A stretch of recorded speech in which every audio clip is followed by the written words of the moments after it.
الرحمن الرحیم۔ معزز سامعین و ناظرین، السلام علیکم ورحمۃ اللہ وبرکاتہ۔ میں امید کرتی ہوں کہ آپ سب خیریت سے ہوں گے، خوشحال ہوں گے۔ میری دعا ہے کہ اللہ تعالیٰ آپ کو خوش اور آباد رکھے۔ جیسا کہ پچھلی دو ویڈیوز میں غزوہ احد اور غزوہ بدر کا واقعہ بیان کر چکی ہوں، تو آج کی میری اس ویڈیو کا موضوع ہے غزوہ خندق، جو کہ اسلام کی تیسری جنگ ہے۔ اس سے پہلے کہ میں ویڈیو کا آغاز کروں، تمام ناظرین جو میرے چینل پر نئے ہیں ان سے گزارش ہے کہ چینل کو سبسکرائب کر دیں اور بیل آئیکن کو پریس کر دیں تاکہ اپلوڈ ہونے والی ہر نئی ویڈیو کا نوٹیفیکیشن آپ کو مل جائے۔ غزوہ خندق کو غزوہ احزاب بھی کہا جاتا ہے۔ یہ ذوالقعدہ 5 ہجری مارچ 627 عیسوی میں لڑی گئی۔ مشرکین مکہ نے مسلمانوں سے جنگ کی ٹھانی۔ ابو سفیان نے قریش اور دیگر قبائل حتیٰ کہ یہودیوں سے بھی لوگوں کو جنگ پر راضی کیا، اور اس سلسلے میں کئی معاہدے ہوئے اور ایک بہت بڑی فوج اکٹھی کر لی گئی۔ مگر مسلمانوں نے سلمان فارسی کے مشورے سے مدینہ کے ارد گرد ایک خندق کھودی۔ مشرکین مکہ ان کا کچھ نہ بگاڑ سکے۔ خندق کھودنے کی عرب میں یہ پہلی مثال تھی، کیونکہ اصل میں یہ ایرانیوں کا طریقہ تھا۔ ایک ماہ کے محاصرے اور اپنے بے شمار افراد کے قتل کے بعد مشرکین مایوس ہو کر واپس چلے گئے۔ اسے غزوہ خندق یا جنگ احزاب بھی کہا جاتا ہے۔ احزاب کا نام اس لیے دیا جاتا ہے کہ اصل میں یہ کئی قبائل کا مجموعہ تھی، جیسے آج کل امریکہ، برطانیہ وغیرہ کی اتحادی فوج کہلاتی ہے۔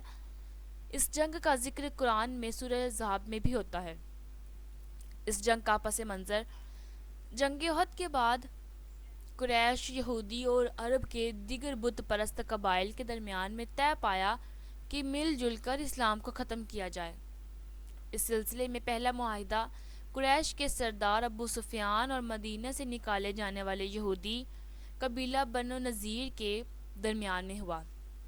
اس کے بعد بنی نذیر کے نمائندے نجد روانہ ہوئے اور وہاں کے مشرک قبائل غطفان اور بنی سلیم کو 1 سال تک خیبر کا محصول دے کر مسلمانوں کے خلاف جنگ پر آمادہ کیا۔ اسلام کے خلاف اس اتحاد کو قرآن نے احزاب کا نام دیا ہے۔ ان میں ابو سفیان کی قیادت میں 4000 پیدل فوجی، 300 گھڑ سوار اور 1500 کے قریب شتر سوار یعنی کہ اونٹوں پر سوار شامل تھے۔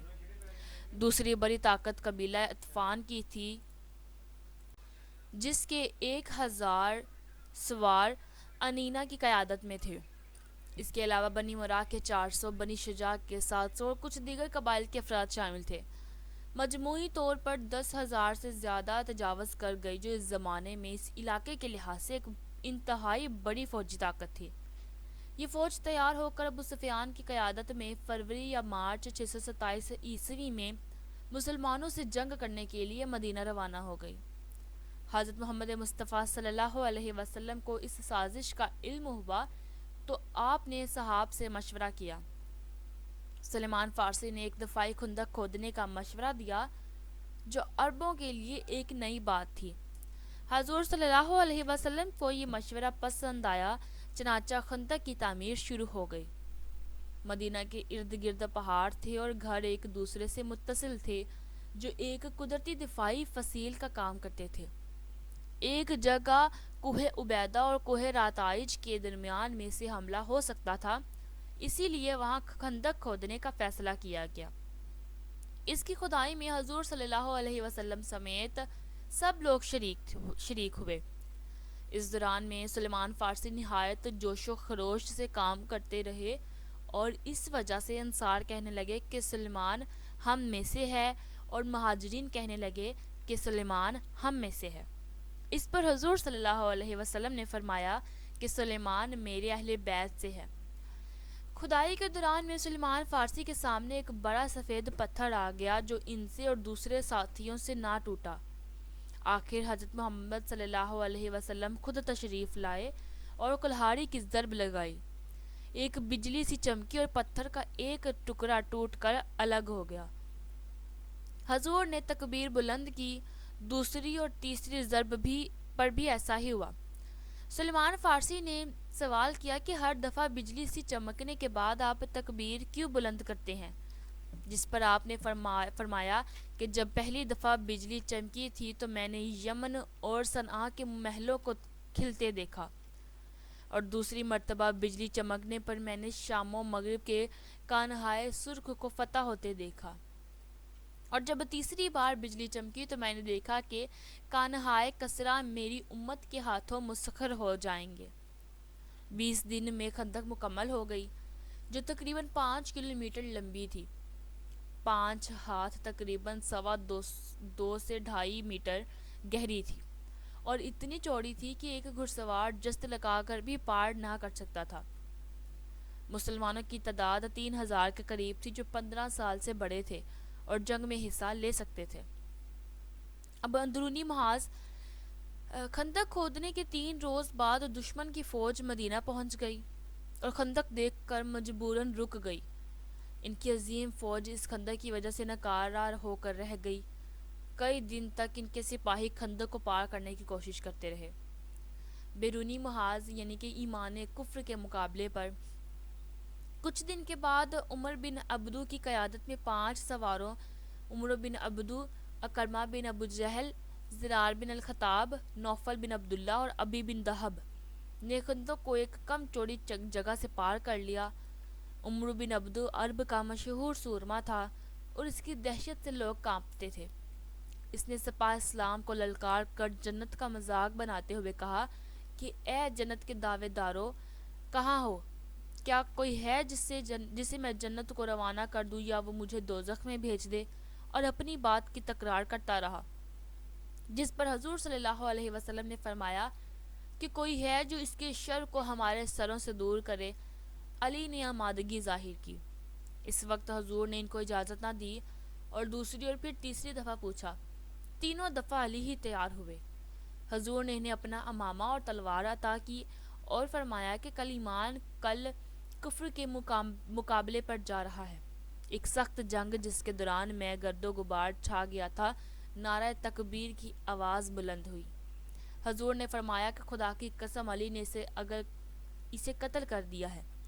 عمرو بن عبدو کے قتل کی دہشت اتنی تھی کہ اس کے باقی سارے ساتھی فوراً فرار ہونے لگے۔ نوفل بن عبداللہ فرار ہوتے وقت خندق میں گر گیا، جسے نیچے اتر کر علی نے قتل کر دیا۔ باقی فرار ہو گئے۔ حضور صلی اللہ علیہ وسلم نے فرمایا کہ روزہ خندق علی کی ضرب تمام جن و انس کی عبادت سے افضل ہے۔ احزاب میں پھوٹ۔ جب محاصرہ طول پکڑ گیا تو بنی قریظہ، قریش، غطفان اور دوسرے قبائل میں اختلافات نمودار ہونا شروع ہو گئے اور بددلی پھیل گئی۔ ایک دوسرے کے بارے میں بدگمانی پیدا ہو گئی اور ایسے لوگ سامنے آنے لگے جو جنگ جاری رکھنے کے حامی نہیں تھے۔ ان اختلافات نے انہیں آپس ہی میں مصروف رکھا، یہاں تک کہ خدائی مدد آ گئی۔ خدائی مدد۔ ایک رات شدید اور سرد آندھی چلی جس نے مشرکین کے خیموں کو اکھاڑ پھینکا اور ان کی روشنیاں بجھا دیں۔ شدید گرد و غبار سے فضا تاریک ہو گئی۔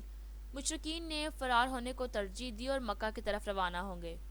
22 ذی القعدہ بدھ کے دن تک لشکر کفار میں سے کوئی بھی باقی نہ رہا، اور شدید مالی و جانی نقصان کے بعد ان کے ہاتھ کچھ نہ آیا۔ حضور صلی اللہ علیہ وسلم نے اجازت دے دی کہ مسلمان محاذ چھوڑ کر اپنے گھروں کا چل دیں۔ اس جنگ کے نتائج۔ اس جنگ میں مسلمانوں کے 6 افراد شہید ہوئے، مشرکین کے 8 سے زیادہ افراد ہلاک ہوئے۔ مالی نقصان بہت شدید تھا۔ یہ مسلمانوں کی شاندار فتح تھی جس میں خندق کھودنے کی تدبیر بہت کام آئی۔ مشرکین بہت دیر تک اس جنگ کے اثرات سے سنبھل نہ سکے۔ اس جنگ کے بارے میں سورہ احزاب میں آیات 9 سے 25 نازل ہوئی۔ اس جنگ سے ایک بات واضح ہو گئی کہ یہودیوں پر اعتماد ٹھیک نہیں۔ یہودی قبیلہ بنی قریظہ کی عہد شکنی نے مسلمانوں کی آنکھیں کھول دیں۔ چنانچہ اس کے بعد مسلمانوں نے بنی قریظہ کو سبق سکھانے کی ٹھانی اور غزوہ خندق کے فوراً بعد خدائی احکام کے متحد ان کے ساتھ جنگ کی، جسے غزوہ بنی قریظہ کہا جاتا ہے، اور اس طرح سے مسلمانوں کو غزوہ خندق میں ایک شاندار کامیابی حاصل ہوئی۔ میں امید کروں گی ناظرین کہ یہ واقعہ آپ کو پسند آیا ہوگا۔ اسلام کی چوتھی جنگ کو دیکھنے کے لیے چینل کو سبسکرائب کر دے تاکہ جب میں اپلوڈ کروں تو آپ کو نوٹیفیکیشن مل جائے، اور چینل کو سبسکرائب کرنا مت بھولیے گا۔ اپنی دعاؤں میں یاد رکھیں۔ اللہ حافظ۔